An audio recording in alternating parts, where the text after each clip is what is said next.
Hello friends, हम आज आप लोगों के लिए एक नई हॉरर कहानी लेके आए हैं। मेरा नाम है सुमन राय और ये मेरा फर्स्ट हॉरर स्टोरी है।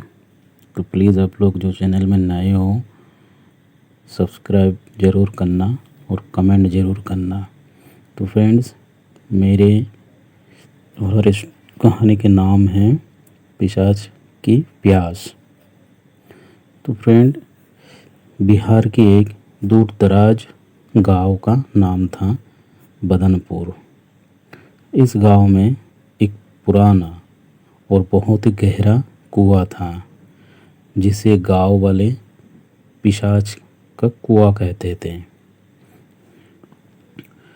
कहते हैं कि बरसों पहले वहाँ एक साधु ने तंत्र साधना की थी जिसमें कुछ गलत हो गया था।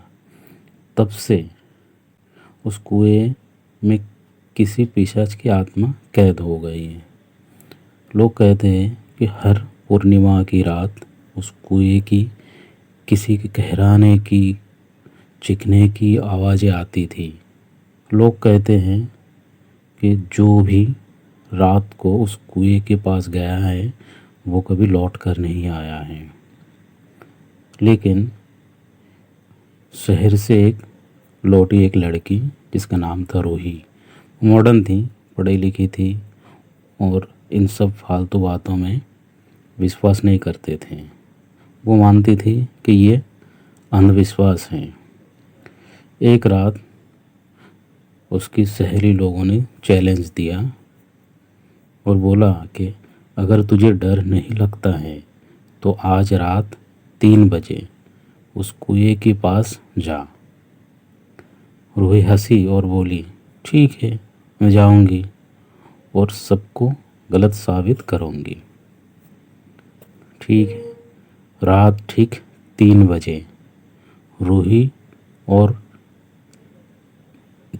कुएं की ओर चलने लगा। चारों ओर घना कोहरा था और पूरा गांव नींद में डूबा था। रूही अकेली अपने मोबाइल की टॉर्च जलाकर कुएं की ओर चल दी।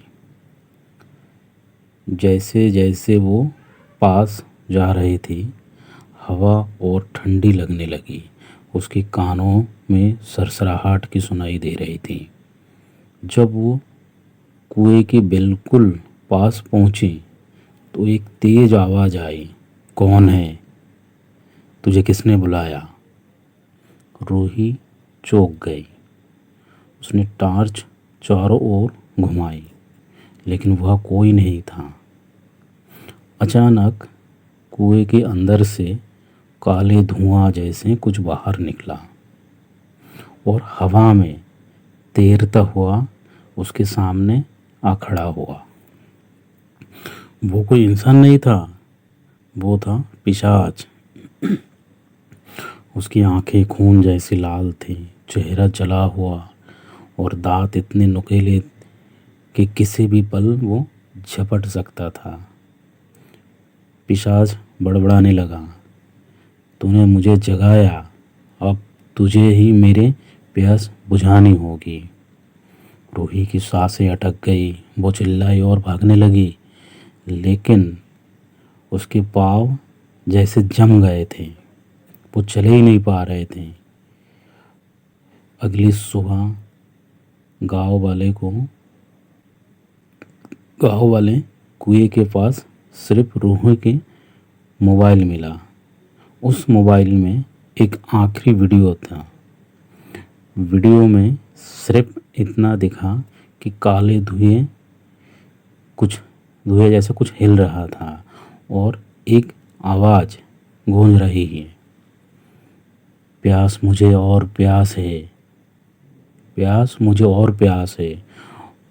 उस दिन के बाद हर पूर्णिमा की रात गांव से एक लड़की गायब होने लगी।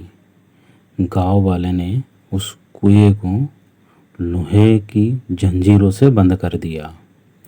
लेकिन अब भी रात 3 बजे वहाँ से आवाज़ें आती हैं। और कहते हैं कि मैं पिशाच हूँ, पिशाच की प्यास अभी भी बाकी है।